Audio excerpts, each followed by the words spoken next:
Good evening. আজকে আমি class 10-এর যেটা টেক্সট বইয়ে যেটা লেসন 5 আছে, অর্থাৎ run away kite, our run away kite, Lucy Maud মন্টেগোমারির লেখা, সেইটার ইউনিট 1টা তোমাদের সাথে আলোচনা করব। ফার্স্টে আমরা দেখে নেব যে গল্পটার নাম হলো our run away kite. Kite কথাটার সঙ্গে তোমরা সকলেই পরিচিত, কাইট মানে ঘুড়ি, আমরা জানি। রান অ্যাওয়ে কথাটার মানে হলো কাটা। যারা ঘুড়ি ওড়াও তোমরা নিশ্চয়ই জানো, কাটা ঘুড়ি বলে একটা কথা আছে, অর্থাৎ কেটে যাওয়া ঘুড়ি, মানে সুতোটা নিয়ে যে ঘুড়িটা আর কি কেটে যায় সেই। গল্পটা এখানে একটা বাচ্চা সে ন্যারেট করছে, তার একটা কেটে যাওয়া ঘুড়ি তার এক রিলেটিভের কাছে পৌঁছে যায়, যে রিলেটিভের সাথে অনেক দিন ধরে তাদের কোনো যোগাযোগ ছিল না, এবং গল্পের শেষে আমরা দেখতে পারি সেই রিলেটিভের সাথে তাদের আবার একটা রিলেশন জুড়ে যায়, এবং সেই সমস্ত জিনিসটাই সেন্ট্রালাইজড হয় এই কাটা ঘুড়িটাকে নিয়ে। লেখিকার নাম হলো লুসি মড মন্টেগোমারি। লুসি মড মন্টেগোমারি তোমরা তোমাদের বইতে দেখতেই পাবে যে রয়েছে। তিনি ছিলেন, she was a Canadian author best known for a series of novels beginning with Anne of Green Gables. She wrote numerous novels, poems and short stories. প্রচুর তার সাহিত্য সৃষ্টি রয়েছে, উপন্যাস, কবিতা সব রকমই তিনি লিখেছেন, ছোট গল্পের সঙ্গে এটা যেমন একটা ছোট গল্প। She was made an officer of the Order of the British Empire in 1935. আচ্ছা, তারপরে দেখতে পাবে নীলকালিতে যেটা লেখা আছে, মানে টেক্সটটা শুরু হওয়ার আগে সেখানে দেখবে, this short story is about a brother and a sister living on an isolated island with their father. মানে গল্পের মুখ্য চরিত্র কারা? একটি ভাই বোন, তারা তাদের বাবার সাথে থাকে, অর্থাৎ তাদের মা নেই, কিন্তু তারা কোথায় থাকে? They are living on an isolated island. Isolation কথাটার সঙ্গে কিন্তু এখন আমরা বর্তমান পরিপ্রেক্ষিতে ভীষণই পরিচিত।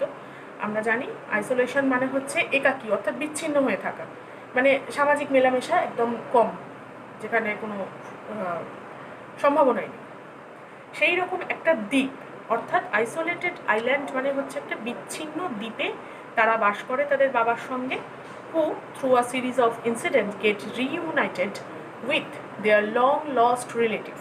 আমি প্রথমেই যেটা বললাম, এই কাটা ঘুড়িটার মাধ্যমে তাদের এক অতি পুরনো হারিয়ে যাওয়া এক রিলেটিভ, অর্থাৎ আত্মীয়ের সাথে তাদের আবার ঘটনাচক্রে পুনর্মিলন হয়। রিইউনাইটেড কথাটার মানে হচ্ছে পুনর্মিলিত হওয়া। It is a touching tale that underlines the value of relationship.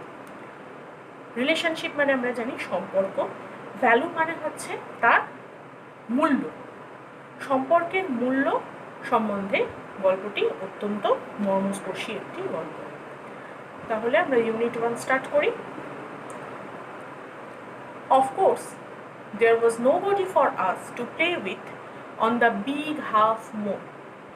Big half moon কথাটা দেখো, প্রত্যেকটা ক্যাপিটাল দিয়ে শুরু হচ্ছে, তার মানে এটা হচ্ছে the name of that isolated island, যেখানে আমাদের ন্যারেটার, অর্থাৎ তারা এই ব্রাদার অ্যান্ড সিস্টার আর তাদের বাবা বাস করে। There was nobody for us to play, মানে তারা এমন একটা আইল্যান্ডে বাস করে যেখানে তাদের সাথে খেলাধুলো করবার মতন কোনো সাথী নেই। We just had to make the most of each other and we did. কিন্তু একটা অদ্ভুত ব্যাপার যে তাদের সঙ্গে যদিও খেলাধুলো করবার আর কেউ নেই, মানে ওই ভাইয়ের জন্য বোন আর বোনের জন্য ভাই, তাহলেও তাদের তেমন কোনো কমপ্লেন নেই এই ব্যাপারটা নিয়ে। ও বলছে, ন্যারেটার এখানে বলছে, we just had to make the most of each other, মানে আমরা যতটুকু মজা, যতটুকু খেলা করতে পারি দুজনের মধ্যে আমরা সেইটুকু করতাম, এবং তাই করে আমরা বেশ সন্তুষ্ট থাকতাম। We live on the big half moon island, আমরা বিগ হাফ মুন আইল্যান্ডে বসবাস করতাম। উই কথাটা দেখো ইনভার্টেড কমার মধ্যে দিয়েছে। আমরা বলতে father and Claude and I and aunt Esther and Mimi and Dick, এইটা হচ্ছে ওদের পরিবর্তিত ফ্যামিলি। মানে গল্পের শেষে যে আত্মীয়ের সাথে ওদের আবার যোগাযোগ হবে, এই আন্ট এস্থার, মিমি আর ডিক হচ্ছে সেই রিইউনাইটেড হওয়া ফ্যামিলিটা। তার আগে কিন্তু ওরা থাকতো কেবলমাত্র ফাদার, ক্লডে মানে হচ্ছে ওর ব্রাদার, আর ও নিজে, মানে এরা ব্রাদার সিস্টার আর বাবা, এই তিনজনে আগে থাকতো। It used to be only father and Claude and I. It is all on account of the kite that there are more of us. অর্থাৎ সেই ঘুড়িটাকে কেন্দ্র করে বাকি তিনজন আবার পরে এসে আমাদের ফ্যামিলিতে যোগদান করে। আগে আমরা তিনজনই ছিলাম। This is what I want to tell you about. এবার লেখক আমাদেরকে গল্পটা বলবার জন্য রেডি হচ্ছেন।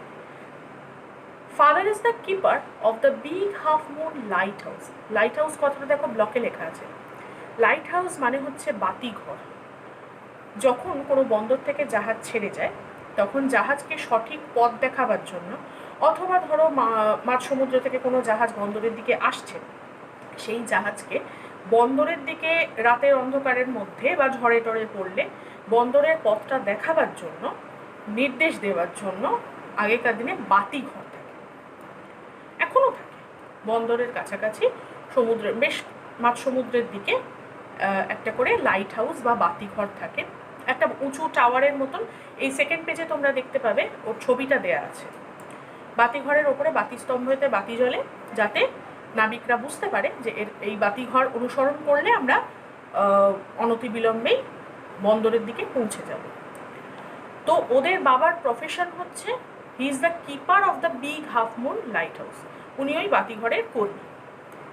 I am 11 years old, Claude is 12. লেখকের বয়স হচ্ছে, মানে ন্যারেটার যিনি আর কি ন্যারেট করছেন, তার বয়স হচ্ছে 11। তার সিবলিং, তার ভ্রাতা বয়স হচ্ছে 12। In winter, when the harbor is frozen over, we all move over to the mainland. যখন খুব ঠান্ডা পড়ে, মানে বোঝা যাচ্ছে ওরা যে আইল্যান্ডের জায়গাটা থাকে সে জায়গাটা শীত প্রধান দেশ, সেই জন্য যখন ঠান্ডা পড়ে উইন্টারে, তখন হারবার কথাটার মানে হচ্ছে বন্দর। আমরা সাধারণত বন্দর বলতে পোর্ট কথাটি ইউজ করে থাকি, ওটা তোমাদের কাছে চেনা, কিন্তু হারবার মানেও হচ্ছে বন্দর। শীতকালে বন্দরে চারদিকে বরফ জমে যায়, ফ্রোজেন মানে বরফ জমে যায়, মানে চারদিকে বরফ পড়ে শীতকালে এবং বন্দরটা জমে যায়। সেই সময় বাতিঘরের আর কাজকর্ম থাকে না, কারণ বন্দর যদি জমে যায় তাহলে তখন আর জাহাজ ছাড়বে বা আসবে কি করে সেই বন্দরে। সেই জন্য আর তখন ওরকমভাবে আইসোলেটেড একটা আইল্যান্ডে থাকা ওদের পক্ষে সম্ভব না। সেই জন্যে ওই তিনজন তখন চলে আসে মেনল্যান্ডে। মেনল্যান্ড মানে হচ্ছে বন্দরের নিকটবর্তী যে স্থলভূমি, সেইখানে চলে আসে, দ্বীপ ছেড়ে এমনি মেনল্যান্ডে চলে আসে। As soon as the spring comes back, as we sail to our own dear island. এরপরে আবার শীত কেটে যখনই বসন্ত আসে, মানে বন্দরের ওই ফ্রোজেন ব্যাপারটা যখন কেটে কেটে যায়, তখন ওরা আবার ওদের আইল্যান্ডে, দেয়ার ওন ডিয়ার আইল্যান্ড, মানে আইল্যান্ডের জীবনযাপনটা কিন্তু ওদের কাছে খুব একটা খারাপ নয়, কষ্টকরও নয়, ওরা ভালোই বাসে ওই আইল্যান্ডে থাকতে। তো স্প্রিং আসার সাথে সাথে ওরা আবার আইল্যান্ডে ব্যাক করে যায়। The funny part used to be that people always pitied us when the time came for us to return. Mainland থেকে ওরা যখন প্রত্যেকবার সামারের সময় আবার আইল্যান্ডে ফিরতে চায়, তখন সেই রিটার্নিং টাইমে মেনল্যান্ডের যাদের কাছে ওরা থাকে, যে ওদের চেনা পরিচিত লোকজন, তারা প্রত্যেকে ওদের প্রতি একটা করুণার দৃষ্টিতে তাকায়, যে আবার ওরকম আইসোলেটেড জায়গায় ওরা ফিরে যাবে। They say that we must be so lonesome over there. Lonesome মানে একাকী, মানে সেই ভাইয়ের সঙ্গে খেলা করার জন্য বোন আর বোনের জন্য ভাই, with no other children near us. Of course, Claude and I would have liked to have someone to play with us. Narrator এখানে সত্যি কথাই বলছে যে অবশ্যই আমাদের সঙ্গে যদি আরও কটা বাচ্চা থাকতো আমাদেরই বয়সী, আমাদের ভালোই হতো, খেলার সুবিধে হতো। It is hard to run pirate caves and things like that with only two. কেবলমাত্র দুজন মিলে অনেক খেলাই করা যায় না, যে খেলাগুলোতে একটু বেশি লোক টোক লাগে, যেমন একটা খেলার নাম দিয়েছে পাইরেট কেভস, পাইরেট মানে জলদস্যু, বাচ্চাদের কোনো একটা খেলা। জনসংখ্যার অভাবের জন্য ওরা ওই পাইরেট কেপস টাইপের খেলাগুলো খেলে উঠতে পারে না। But we used to quarrel a good deal with the mainland children in winter. কিন্তু তো এই দলগত খেলাগুলো না হলেও ওরা সেটা মেনল্যান্ডের চিলড্রেনদের কাছে কখনো স্বীকার করে না। So it was perhaps just as well that there were none of them on the big half moon. Claude and I never কোয়ারেলড।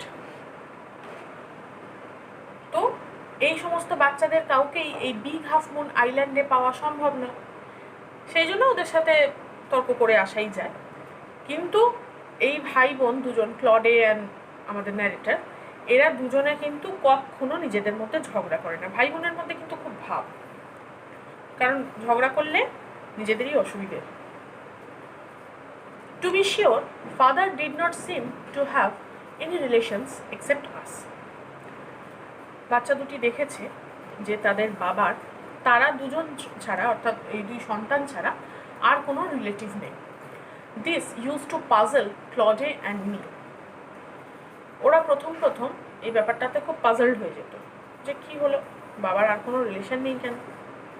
Everybody on the mainland had relations, why had not we?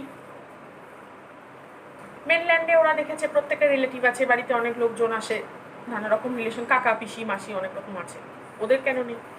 Was it because we lived on an island? ওরা কি বিচ্ছিন্ন একটি দ্বীপের বাসিন্দা বলেই ওদের কোনো relative নেই? We thought it would be so jolly to have an uncle and aunt and some cousins. ওরা শিশু মনে যেরকম হয় সেরকম ভাবছে, কাকা কাকিমা বা কিছু ভাই বোন থাকলে আরও ভালো হতো, কাজিন মানে খুঁড়তুতো ভাই বোন থাকলে খুব ভালো হতো। Once we asked father about it, but he looked so sorrowful that we wished we had not. একবার বাবাকে জিজ্ঞেস করেছিল যে why don't we have some relatives? কিন্তু বাবার মুখটা এত দুঃখিত হয়ে গেছিল, এত সরোফুল হয়ে গেছিল যে বাবার সেই মর্নিং ফেসটা দেখে ওরা আর কিছু জিজ্ঞেস করেনি এবং নিজেরাই বুঝতে পেরেছিল এটা না জিজ্ঞেস করলেই হয়তো ভালো হতো। He said it was all his fault. Claude and I did not understand what he meant. বাবা বলেছিল যে সব আমার দোষ। পুরনো কোনো কথা যেটা বাবা তখন এক্সপ্লেন করতে পারেননি ওদের কাছে, কিন্তু বলেছিলেন সবই আমার দোষ।